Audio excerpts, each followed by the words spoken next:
Madame, Monsieur, bonsoir et bienvenue dans le journal, dans l'actualité de ce dimanche. C'est un ouf de soulagement pour les populations des villages impactés dans le cadre du projet de construction du port sec de Ferkessédougou. À Dekokaa, les populations impactées viennent de recevoir les clés des logements du nouveau site de recasement. C'est le ministre d'État, ministre de la Défense, Téné Birahima Ouattara, et Amadou Koné des Transports qui ont officiellement remis ces clés. La cérémonie de remise s'est déroulée en présence des autorités. Les élections sénatoriales seront bel et bien reprises dans la région du Guémont. Le président de la commission électorale indépendante s'est entretenu avec les candidats en lice. Ce sont au total 10 candidats qui seront de la partie. 150 affiches et 500 spécimens ont été remis. Et puis, nous parlerons politique dans ce journal. Arlette Badoum-Guesson est la présidente nationale des femmes du Rassemblement des Oufouettistes pour la démocratie et la paix. Elle a été portée à la tête du mouvement lors de l'Assemblée générale élective tenue ce dimanche 17 décembre. Une journée dite historique pour ces femmes qui se sont mobilisées de façon exceptionnelle pour faire le choix de leur présidente. Voilà pour le sommaire, vous suivez le 23h et quel meilleur choix pour vous informer. Et pour commencer, direction Ferkessédougou dans le septentrion ivoirien. Elle l'attendait depuis longtemps et c'est maintenant chose faite. Les populations des villages impactés dans le cadre du projet de construction du port sec de Ferkessédougou seront recasées sur un nouveau site. À Dekokaa, elles ont dit toute leur joie en recevant les clés de leur nouveau site. Et c'est le ministre d'État, ministre de la Défense, Téné Birahima Ouattara, et le ministre Amadou Koné des Transports qui ont officiellement remis ces clés. La cérémonie de remise des infrastructures a enregistré, vous le verrez, la présence des autorités politiques, administratives et coutumières de la région du Tchologo. Sur place, le reportage de Djeneba Ouattara et Kader Sogodogo. Dekokaa, village de la sous-préfecture de Ferkessédougou, change désormais de visage. La localité bénéficie d'une cité moderne bâtie sur une superficie de plus de 20 hectares avec des logements et des infrastructures de développement pour le recasement des populations impactées par le projet de construction du port sec de Ferkessédougou. Ce village, dans sa conception, a certes été voulu moderne, mais le pari était de permettre aux nouveaux occupants de rester attachés à leur mode de vie traditionnel. Pour une meilleure gestion de la cité, il a établi un protocole d'accord avec les différents bénéficiaires des logements pour le suivi, l'entretien et la sauvegarde des intérêts de toutes les parties. La remise symbolique des clés des 200 logements aux bénéficiaires est faite par le ministre d'État Téné Birahima Ouattara, par ailleurs président du conseil régional du Tchologo, et le ministre des Transports Amadou Koné. Les bénéficiaires traduisent leur reconnaissance à l'État de Côte d'Ivoire. Au nom de tous les bénéficiaires, nous nous engageons à prendre soin de ce beau cadre et à le rendre toujours propre dans le vivre ensemble, comme le président de la République, son Excellence M. Alassane Ouattara, le dit toujours. Le ministre des Transports exprime le soutien et l'engagement du gouvernement à se tenir aux côtés des populations.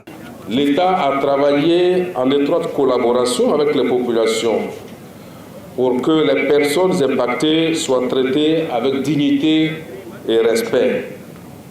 La cérémonie de remise des clés des logements aux familles est une étape importante dans ce processus, car ceci montre notre engagement et notre volonté d'aider les familles à se réinstaller dans des conditions honorables et durables. Pour le ministre d'État Téné Birahima Ouattara, le conseil régional du Tchologo accompagnera le gouvernement pour permettre la réalisation de cet important projet qui est le port sec de Ferkessédougou. Je voudrais exprimer toute la gratitude de la région du Tchologo au gouvernement.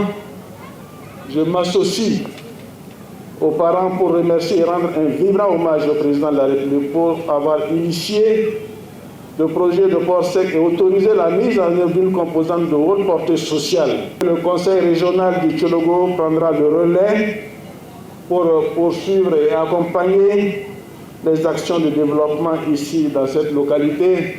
Le volet social du projet du port sec se chiffre à plus de 12 milliards de francs CFA, dont 7 pour la construction de cette cité et 800 millions de francs CFA déjà payés aux populations pour indemnité d'éviction des terres agricoles. Dans la région du Guémont, l'actualité est dominée par la reprise des élections sénatoriales.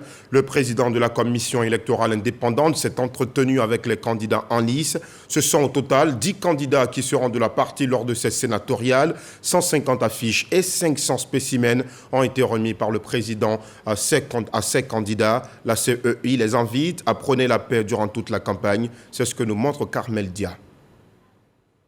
Ils sont au nombre de 10, les candidats engagés dans la course aux élections sénatoriales dans la région du Guémont. Le président de la commission électorale indépendante, CEI, leur a remis personnellement 150 affiches et 500 exemplaires de bulletins de vote pour faciliter leurs campagnes respectives. Avant cette étape importante, le président de la CEI, Ibrahim Koulibaly Cuibière, a prodigué des conseils avisés aux candidats en vue du scrutin à venir. Je voulais appeler les uns et les autres à beaucoup plus de discipline.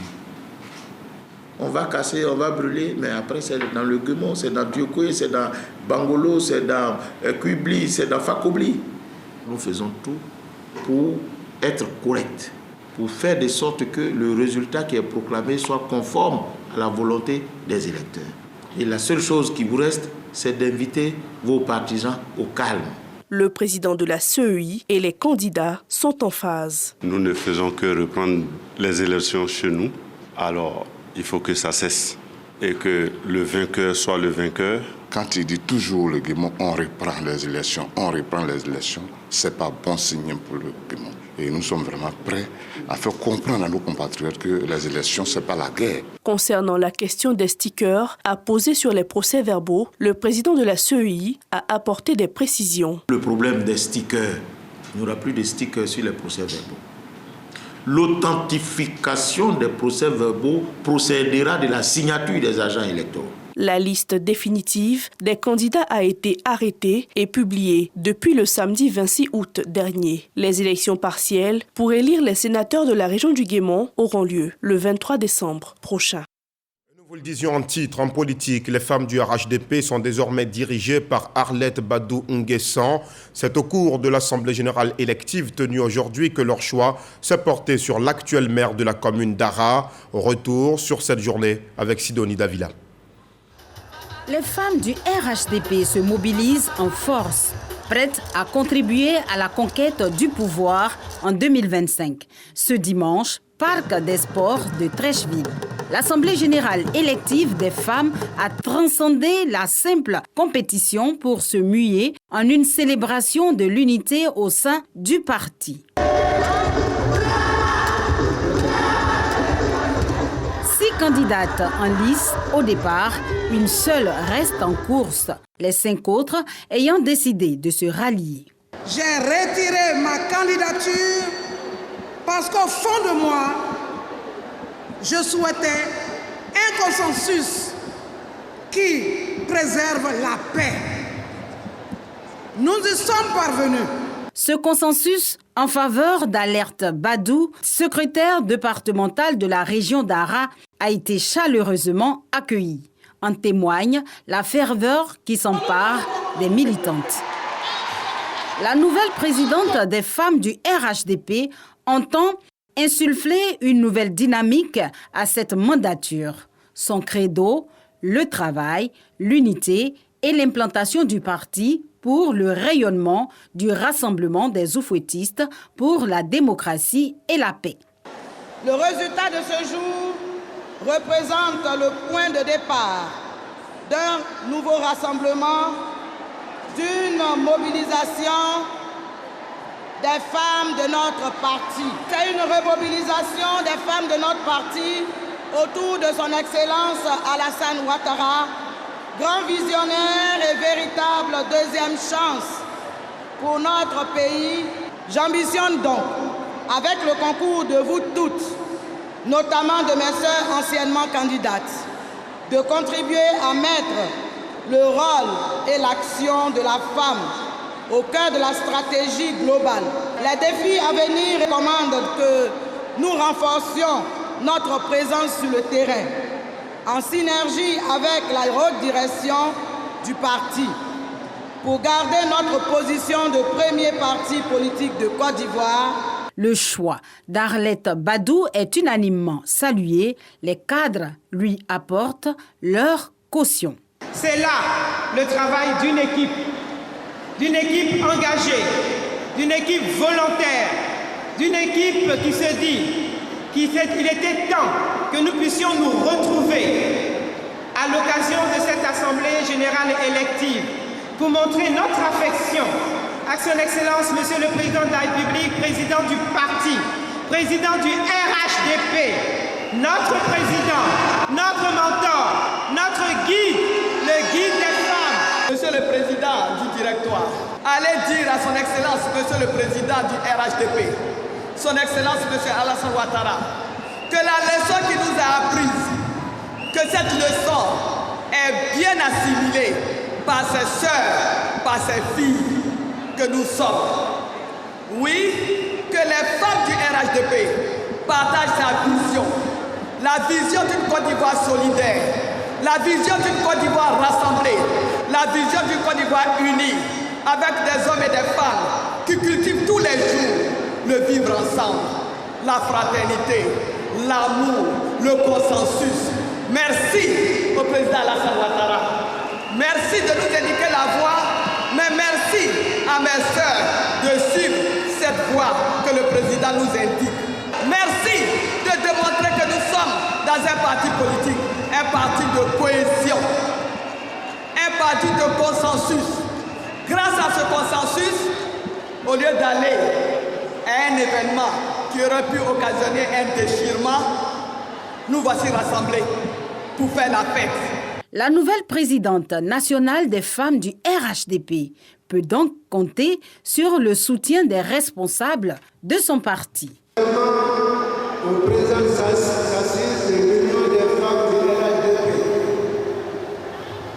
Je voudrais me féliciter de l'esprit dans lequel l'Assemblée générale élective s'est passée. Je note pour ma part que ce processus électoral a été une opportunité pour nos militants de tester leur capacité à vaincre l'intérêt supérieur du parti au-delà de toutes les tendances qui seraient de nature à fragiliser notre parti. Je voudrais engager toutes nos sœurs et femmes militantes à celui autour de la présidente élue afin de consolider les acquis. Je félicite donc Mme Arlette Badou, ma fille, qui a été plébiscitée, et je voudrais lui dire la disponibilité du directoire à l'accompagner dans sa mission.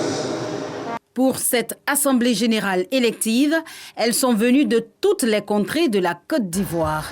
Les femmes du RHDP sont aussi soutenues par d'autres associations féminines venues notamment du Sénégal et d'autres villes d'Europe et d'Amérique.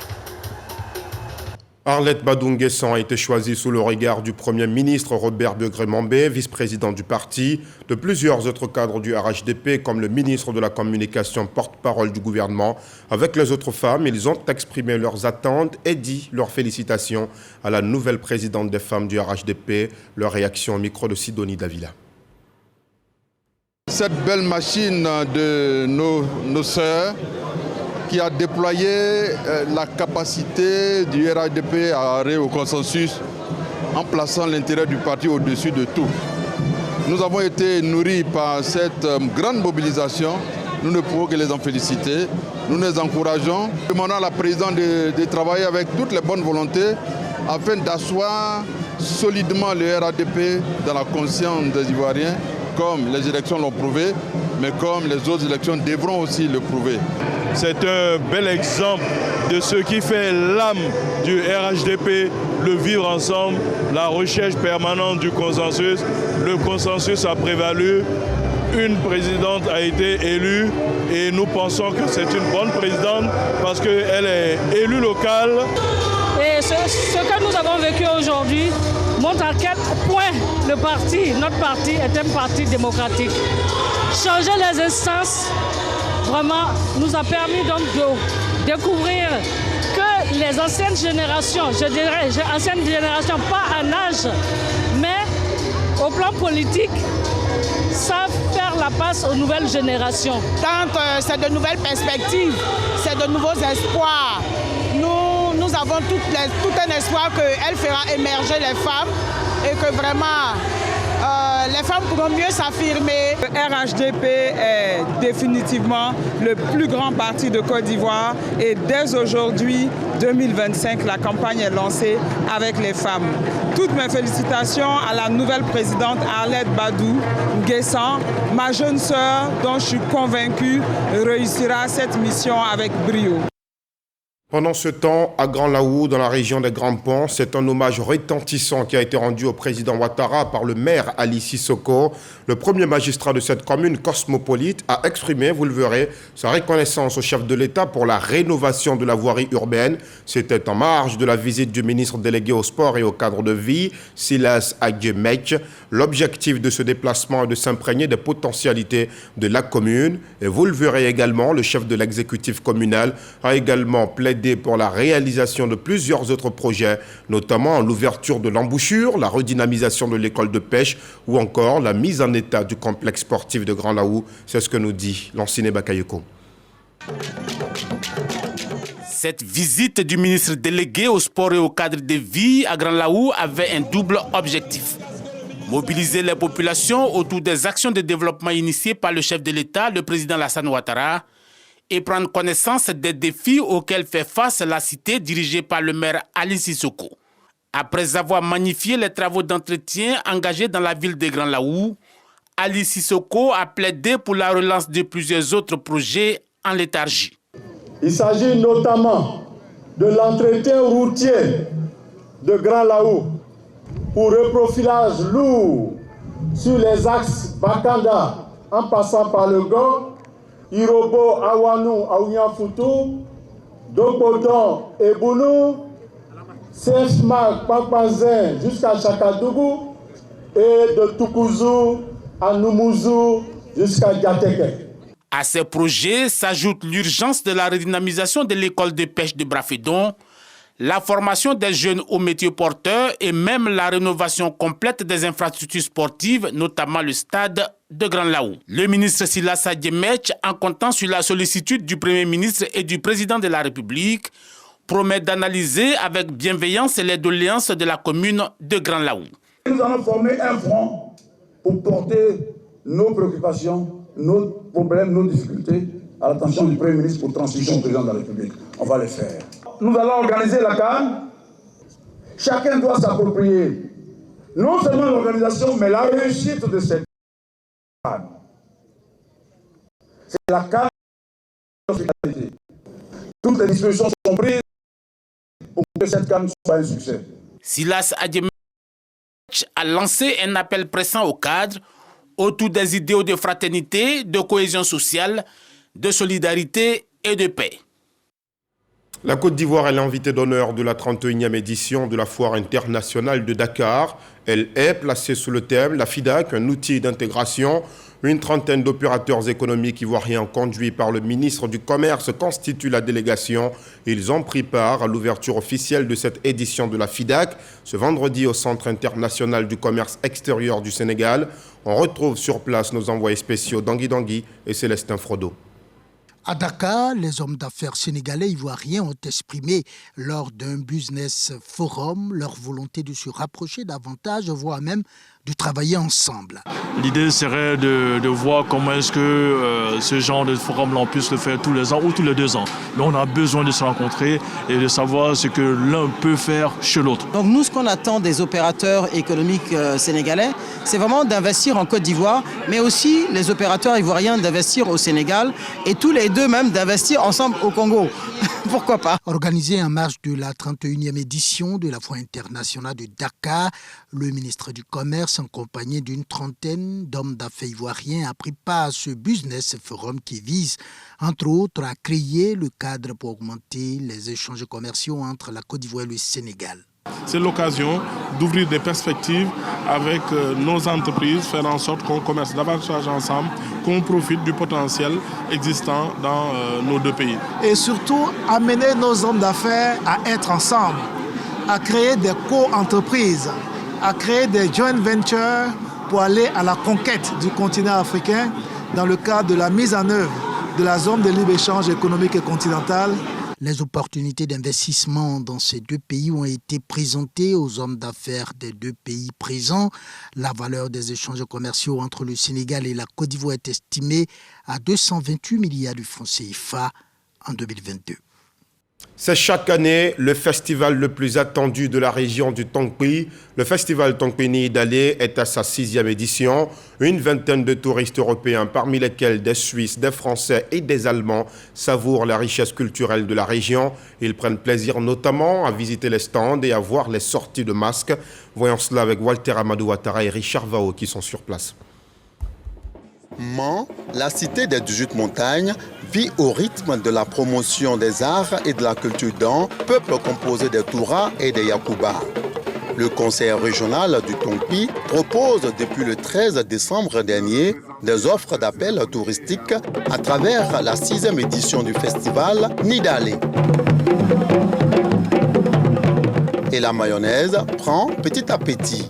Au milieu de la foule d'Autochtones, on trouve des visiteurs issus de la Suisse et ceux venus de Bordeaux en France. On a fait Abidjan, on a fait Boisflé pour l'instant et on est ici. C'est la première fois. Ça se passe bien, il n'y a pas de problème. Tout le monde est très gentil avec nous, tout le monde dit bonjour. Et on a mangé du foutou, c'est très bon. Avec c'était du bœuf hier et de la soupe. On est là pour voir les masques.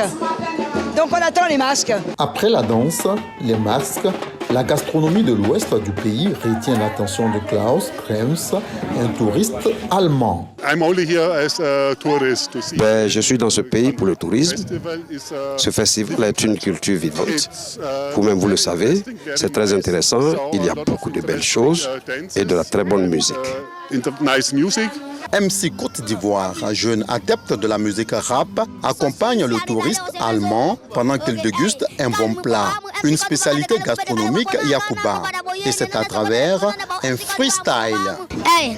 Ok, calme le riz avec sauce feuille. Il est fier de la Côte d'Ivoire. Ici, on est toujours enjaillé avec la RDI1, avec le PK, le blanc. Le blanc est fier de Maillerie avec sauce feuille. Ici, dans ces maisons, jamais que la gamme est toujours la paix avec elle. Hey, on est fier de nous. Calme, papa, MC Côte d'Ivoire, coupé de calé, wapona, kana, koba boye, non, c'est pas de MC Côte d'Ivoire, papa, ok, bon.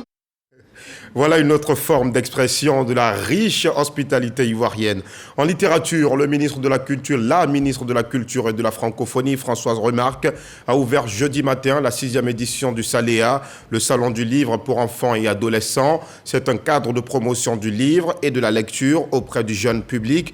La ministre de l'Éducation nationale et de l'alphabétisation était aussi auprès de ces enfants pour les inciter à s'accrocher au livre. Le livre comme premier cadeau de Noël, c'est le thème de cette 6e édition. Khalil Diomandé. C'est un véritable engouement que manifestent les tout-petits dès l'ouverture de la 6e édition du Saléa 2023, le salon du livre pour enfants et adolescents. Aux premières heures de la matinée déjà, les stands sont envahis par les férus de lecture venus de toutes les communes d'Abidjan. Je suis venu au salon du livre parce que j'ai remarqué que les personnes qui lisent le livre s'expriment mieux en français. Le livre est important parce que c'est en lisant qu'on s'instruit, on apprend à s'instruire, on apprend beaucoup de choses. Vraiment, nous avons un catalogue très fourni, notamment en littérature enfantine et en littérature pour adolescents. Et je suis vraiment très heureuse de voir l'engouement aujourd'hui de tous ces enfants. Initié par le ministère de la Culture, ce salon regroupe une vingtaine de libraires et d'éditeurs exposant une panoplie d'ouvrages.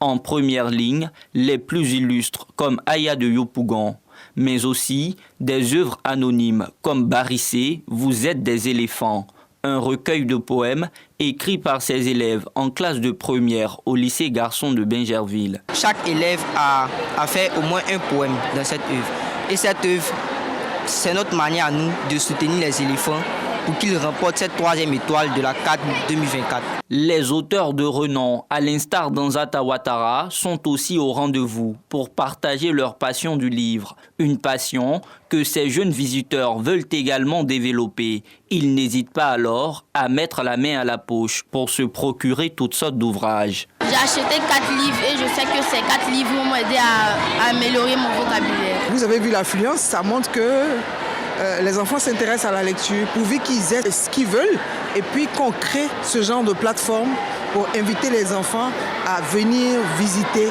les livres. Offrir le livre comme premier cadeau de Noël, c'est l'appel que lance ici la ministre de la Culture et celle de l'Éducation nationale aux parents. Le livre semble prendre moins de place dans la culture de nos enfants, hélas. Et les pièces performances de nos enfants à l'école dans le domaine de la dictée nous commandent d'inverser cette tendance. Oui pour le livre comme premier cadeau de Noël à l'enfant. Oui pour le livre comme premier cadeau tout court. Et il faut aussi que les parents continuent de croire, comme nous, en tout cas au niveau du ministère de la Culture, nous croyons à l'impact de la lecture sur la formation d'une jeunesse citoyenne, d'une jeunesse engagée, d'une jeunesse qui contribue à la vision du chef de l'État. Ouvert le 14 décembre, le Salon du livre pour enfants et adolescents se poursuit jusqu'au 16 décembre 2023. Au menu, des concours inter-écoles de dictée, de lecture et de poésie. Et nous vous le disions hier déjà, cette triste information, l'institutrice Kekeloyo Christelle Flavie, arrachée brutalement à l'affection des siens le 20 novembre dernier à Gbatongouin, cette petite localité située dans la ville de Mans, a été inhumée ce samedi 16 décembre 2023. Elle repose désormais à Aoutoué, son village natal, mais avant la douloureuse séparation, son fils et elle-même ont reçu l'ultime hommage de sa famille biologique, professionnelle et du gouvernement. Mariatou Kone, la ministre de l'Éducation nationale et de l'alphabétisation, était présente aux côtés de la famille endeuillée pour apporter la compassion du gouvernement. C'est Forazegui. Morgue de la commune d'Alépé, les dépouilles mortelles de Flavie Christelle Kéké et Stéphane Kwame, son fils, sont portés sous le regard de parents, amis, collègues et connaissances pour leur dernier hommage en direction de Aoutoué, son village natal. Avant l'ultime séparation, les collègues, amis de génération et population de Aoutoué ont tenu à rendre un hommage à celle qu'ils appelaient affectueusement Loyo. Regard perdu d'une mère, d'un conjoint, d'une fille et d'un père qui ne comprennent pas la barbarie dont a été victime leur fille, conjointe et mère Flavie Christelle Kéké, institutrice en poste à Gbatongouin, dans la localité de Mans. Aoutoué est en deuil. Le mal est fait, malheureusement. Aoutoué a reçu un coup. On nous a arraché Flavie et Samuel. Institutrice depuis 7 ans aujourd'hui, c'est une collègue dévouée et acharnée au travail que le monde de l'éducation nationale ne verra plus. Sur le seuil de sa maison, notre Père t'attend et les bras de Dieu s'ouvriront pour toi. C'est avec les paroles de ce chant religieux que Mariatou Kone rend un vibrant hommage à son agent qui a rencontré la face hideuse de la mort le 20 novembre dernier. La ministre apaise. La lumière sera faite sur cette affaire. Je voudrais rassurer votre famille. Je voudrais rassurer la communauté éducative. Je voudrais rassurer la nation ivoirienne. Que ces crimes ne resteront pas impunis. Le président de la République, son Excellence Alassane Ouattara, et tout le gouvernement sont à pied d'œuvre afin que justice soit faite. Et je vous rassure que justice sera faite au nom de ces innocentes personnes qui ont perdu la vie. Flavie Christelle Kéké et Stéphane Kwame, son fils, prennent la route du cimetière du village de Aoutoué pour leur repos éternel. Aucun mot pour décrire cette fâcheuse situation, que leurs âmes reposent en paix. Voyons à présent ce qui a fait l'essentiel de l'actualité durant cette semaine qui s'achève. C'est dans le 7 sur 7 avec Eric Goré.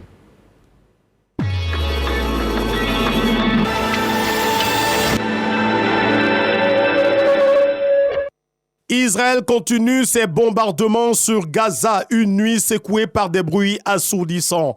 Depuis le début de cette guerre, 18 000 personnes sont mortes sur le territoire de la Palestine et 100 soldats israéliens ont été tués, 1 million de personnes déplacées. L'Assemblée générale de l'ONU vote en faveur du cessez-le-feu humanitaire à Gaza. L'ONU soutient une trêve dans ce conflit. Accord historique lors de la COP28. Les grandes puissances sont d'accord pour inverser la tendance. Elles décident à l'unanimité d'une transition du système énergétique. Vladimir Poutine s'est exprimé lors de sa conférence annuelle. Le président russe rassure du succès de ses soldats en Ukraine. Il reste ferme sur sa volonté à récupérer ce territoire. L'Union européenne soutient qu'elle va aider l'Ukraine, quoi qu'il arrive, en soutien logistique et numéraire. L'Union européenne affirme sa détermination face à l'agression russe. 4 soldats tués à Casamance, piégés par une mine anti-char. Un acte du mouvement des forces démocratiques de Casamance à l'encontre des forces de défense et de sécurité sénégalaises. Les Tchadiens votent ce jour pour une nouvelle constitution. Selon les autorités, ce vote a pour but d'être ou contre un État unitaire.